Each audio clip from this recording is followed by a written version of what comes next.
ایک نوجوان ہمارا تبلیغی دوست گلاسگو میں رہتا تھا، وہ بیمار ہو کے ہاسپٹل گیا ہے، تو اس کی جو اٹینڈنٹ نرس تھی اس نے 3-4 دن کے بعد کہا کہ آپ مجھ سے شادی کریں گے؟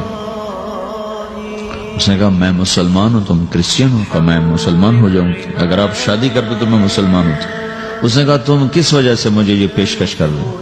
وہ کہنے کہ میں 3 دن سے تمہیں دیکھ رہی ہوں تو کہ تم نے ایک دفعہ بھی نظر اٹھا کے مجھے نہیں دیکھا، میں نرس ہوں، میری زندگی یہاں گزری ہے، میں نے کوئی نوجوان ایسا نہیں دیکھا جو لڑکی کو دیکھ کے نظر جھکا لیتا ہو، میں پہلی دفعہ اپنی زندگی میں کسی کو دیکھ رہی ہوں کہ جب اس کے سامنے میں آتی ہوں تو اس کی نظر جھک جاتی ہے، تو مجھے یقین ہو گیا تیرے اندر سچائی ہے۔ وہ مسلمان ہو گئے، اس نے آگے کتنی بچیوں کو مسلمان کیا۔ پھر اشفاق احمد صاحب مرحوم تھے، یہ ڈرامہ رائٹر، ان سے اچھی سلام دعا تھی میری، تو ایک دن مجھ سے کہنے لگے کہ میں تبلیغ کے کام سے متاثر ہوا ہوں انگلینڈ جا کر، پاکستان میں نہیں انگلینڈ جا کر، تو میں ایڈنبرا میں پارک میں بیٹھا تھا، میری بیوی میرے ساتھ بیٹھی تھی، تو ایک جماعت آئی، انہوں نے آ کر اذان دی مغرب کی اور نماز پڑھی۔ نماز کے بعد 13-14 لڑکیاں بھاگ کے آگے آئیں ان سے بات کرنے کے لیے، تو میں نے بیوی سے کہا آؤ سنو یہ کیا کہنے کہتے ہیں، تو کہا ہم دونوں بھی پہنچے، تو جس نے جماعت کرائی تھی نا اس کو ایک لڑکی آگے بڑھ کے کہتی آپ کو انگلش آتی؟ کہا جی آتی ہے۔ کہا آپ نے کیا کیا ہے؟ کہا جی ہم نے اپنی عبادت کی ہے۔ تو لڑکی کہنے لگی آج تو اتوار نہیں ہے، تو اس نوجوان نے کہا کہ جی ہم دن میں 5 دفعہ کرتے ہیں، صرف اتوار کو نہیں، روزانہ 5 دفعہ۔ وہ لڑکی کہنے لگی یہ تو بہت زیادہ ہے، آپ اس کو کیسے نبھاتے ہیں؟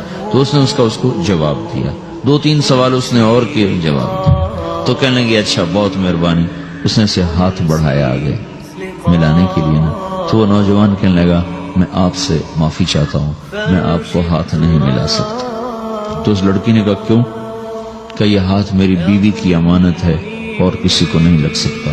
تو لڑکی کھڑی تھی، وہ زمین پہ گر گئی، صرف اس بہت وہ زمین پہ گر گئی، کھڑے کھڑے وہ زمین پہ گر گئی اور وہ بچوں کی طرح رونے لگی پھوٹ پھوٹ کے، اور کہنے لگی وہ لڑکی کتنی خوش قسمت ہے جس کے تم خامد ہو، کاش یورپ کے مرد بھی ایسے ہی ہوتے۔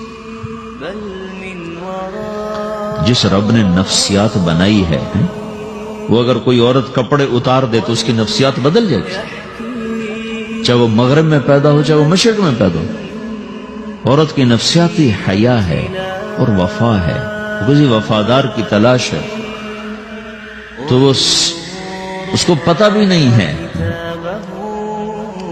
کہ مشرق کا حیا کیا ہے، لیکن وہ اس کو اللہ نے عورت بنایا ہے، اس کے اندر کی وہ نہیں مر سکتی چیز۔ کاش یورپ کے مرد بھی ایسے ہوتے۔ اور آنسو پوچھتی ہوئی وہاں سے اٹھ کے چل دی۔ تو اشفاق صاحب مرحوم کہنے لگے میں نے اپنی بیوی سے کہا بانو آج وہ تبلیغ ہوئی ہے کہ لاکھوں کتابیں بھی چھپ جاتی، وہ کام نہ ہوتا جو یہ نوجوان اپنے عمل سے کر گئے۔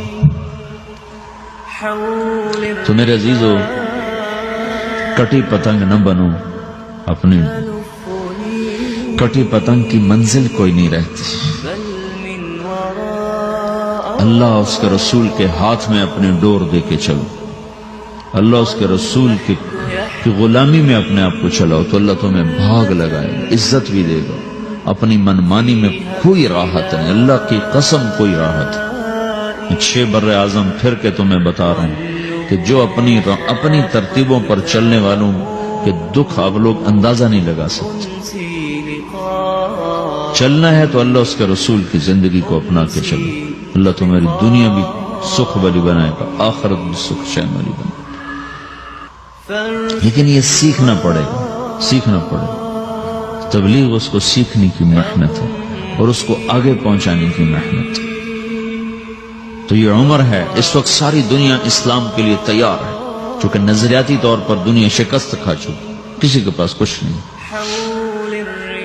تو ہمارے پاس ایک ایسا خوبصورت نظریہ ہے کہ جو ان کو بڑی تیزی سے اپنی طرف کھینچ سکتا ہے، اور اللہ کا احسان ہے کہ تیزی کے ساتھ نسلوں کا رخ اللہ کی طرف ہو رہا ہے۔ تھوڑی ہمت کرو، چھٹیوں کا وقت تبلیغ میں دو، باقی وقت اپنی تعلیم کو دو، گھر جاؤ تو ماں باپ کے خادم بن کے رہو، نوکر بن کے رہو،